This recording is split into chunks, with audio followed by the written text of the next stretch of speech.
kakaknya Musa sendiri memberontak kepadanya dalam Bilangan 12 ayat 1 sampai 15. Dan sungut-sungut ini menjadi suatu sifat dari zaman padang gurun, ya.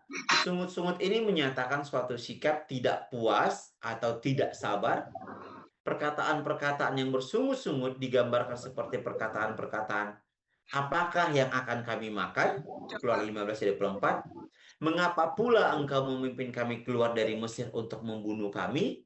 Keluaran 17 ayat 3. Bahkan mereka juga mengatakan, kalau kami tadinya mati di Mesir oleh tangan Tuhan. Keluaran 16 ayat 3. Bersungut-sungut ya berbeda dengan mengeluh, menangis ataupun mengeram. Tadi ya awal bagaimana bangsa Israel dibawa ke dalam yang namanya perjanjian di Sinai. Bahkan mereka juga melakukan yang namanya pemberontakan di padang gurun. Ya. Jadi teman-teman, kalau menurut teman-teman, apakah hukum Taurat ya?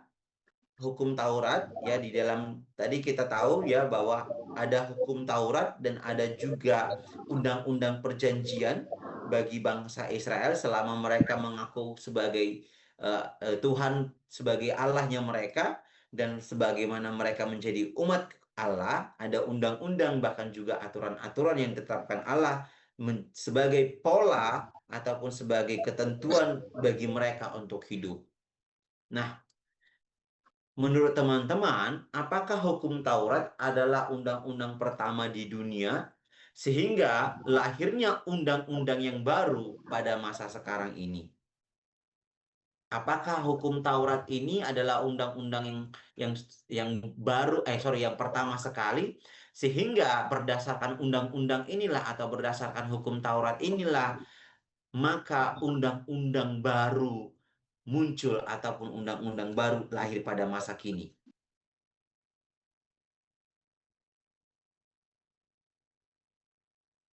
Gimana? Karena bagi suatu bangsa, bagi suatu negara, ya harus ada yang namanya undang-undang, harus ada yang namanya aturan-aturan, bahkan harus ada yang namanya hukum-hukum, sehingga sah disebut suatu bangsa ataupun suatu negara. Dan kalau kita lihat, ya pertama sekali ya hukum ataupun undang-undang yang Tuhan berikan bagi orang Israel adalah 10 hukum Taurat.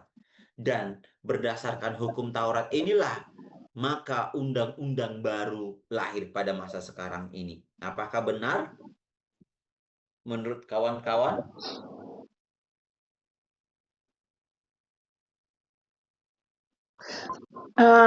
Izin menjawab, Pak Dosen. Pertanyaannya adalah apakah hukum Taurat adalah undang-undang pertama di dunia? Yang saya tahu, Pak, menurut Alkitab aja, Pak, bukan kalau menurut Alkitab ya, hukum Taurat yang diberikan oleh hukum Taurat itu bukan undang-undang yang pertama, Pak, yang diberikan Allah kepada manusia. Karena setahu saya ada perintah di saat Tuhan menciptakan Adam dan Hawa itu ada perintah pertama, Pak, di Taman Eden yang kita lihat terdapat pada Kejadian 2, Pak. Seperti itu. Terus ada juga perintah-perintah yang lainnya, Pak, yang menyusul seperti hukum Nuh gitu ya, Pak ya, dan baru hukum Taurat itu, Pak. Selain dari yang hukum di Eden, hukum Nuh, baru hukum Taurat seperti itu, Pak. Menurut saya. Terima kasih, Pak Dosen. Berarti hukum Taurat ini bukan hukum yang pertama sekali ya? Bukan, Pak.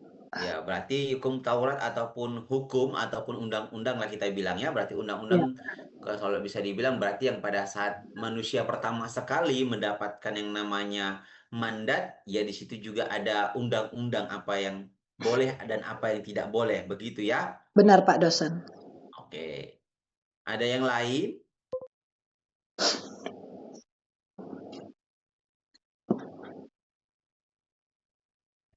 Pak, saya mau coba menjawab. Kalau menurut saya, hukum Taurat itu bukan undang-undang yang pertama ya Pak ya di dunia. Hmm. Karena kan hukum Taurat atau yang bisa kita sebut hukum Musa ya Pak ya, Ya. itu kayaknya sebelum itu sudah pernah ada hukum yang lain tertulis gitu. Hmm.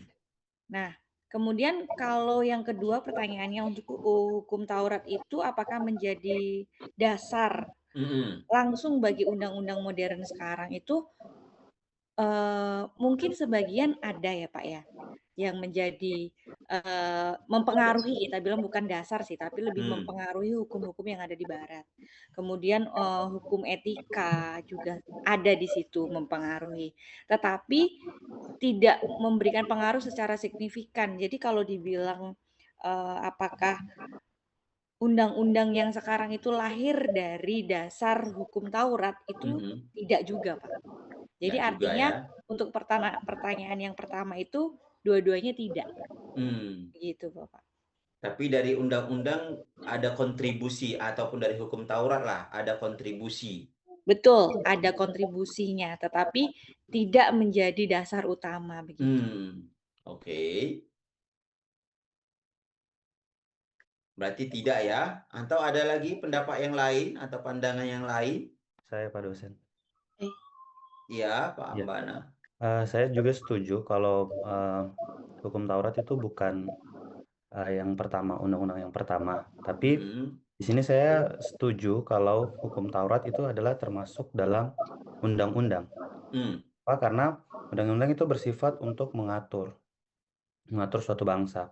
Jadi kalau misalkan kita perhatikan dari zamannya Adam, bahkan Musa hingga pada saat ini, undang-undang itu mengatur suatu bangsa untuk biar lebih teratur.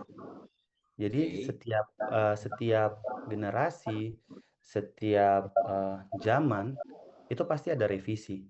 Jadi saya setuju kalau misalkan hukum Taurat itu masuk dalam undang-undang karena hukum Taurat itu mengatur bangsa Israel pada Hmm. saat itu. Tapi kalau mau bilang hukum Taurat adalah undang-undang yang pertama, saya tidak setuju. Oke. Terima Oke kasih. ya. Oke, ada yang lain? Sebelum kita ke pertanyaan nomor 2. Izin Pak, saya mencoba menjawab Pak. Boleh, Bu. Kalau menurut saya, jika menurut pandangan saya Pak, jika kita melihat dari sudut pandang nilai dan dampaknya, hukum Taurat memang bisa dianggap bukan yang pertama kali ditulis gitu Pak, di atas batu di dunia ini. Ya. Jadi hubungan antara Taurat dan undang-undang masa kini bukan sekedar soal mana yang lebih dulu gitu Pak, melainkan soal bagaimana Taurat itu memberikan mandat atau nilai moral ke dalam sistem hukum yang digunakan saat ini gitu Pak. Oke. Berarti lebih kepada bagaimana dia bergunanya lah ya kepada suatu negara ataupun suatu bangsa. Iya Pak. Oke. Ya, jadi kan ya dalam arti kan di sini kan adalah bahwa hukum Taurat adalah hukum pertama yang tertulis kan begitu ya. Yang tertulis ya yang ditulis oleh yang tertulis lah saya bilang yang disampaikan Allah kepada Musa dan Israel ataupun umat Israel dibawa keluar dari perbudakan 430 tahun menjadi suatu bangsa, menjadi sebuah negara yang merdeka, baik merdeka secara spiritual maupun merdeka secara batiniah. Mengapa? Izin menjawab Pak dosen. Ya, Bu. Pertanyaannya ialah mengapa bangsa Israel disebut kerajaan kaum, imam, dan bangsa yang kudus.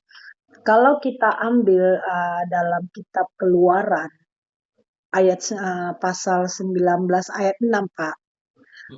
Memang bangsa Israel ini memang umat pilihan Tuhan Pak yang mencerminkan peran sebagai wakil Allah. Karena di Keluaran ini Pak Allah memang memilih dan mengkhususkan mereka dari bangsa lain untuk menjadi perantara atau untuk menjadi saksinya Tuhan, ya, dalam menyampaikan firman Tuhan dan dalam melakukan hukum-hukum Allah yang sesuai dengan hukum Taurat tersebut, Pak. Seperti itu. Izin, Pak. Terima kasih. Berarti notabene adalah melakukan apa yang memang dikehendaki Tuhan.